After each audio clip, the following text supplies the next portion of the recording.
little dolls at church. Now I know you 8th graders and 7th graders and 6th graders, you probably don't think you play with dolls. Now you play with present day action figures and things. Or you can.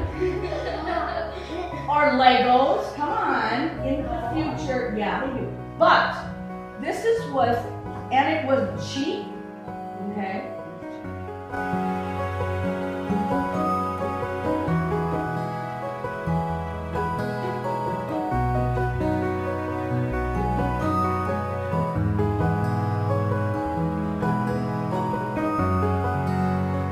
Finnegan, he went fishing with the Finnegan, caught a fish, but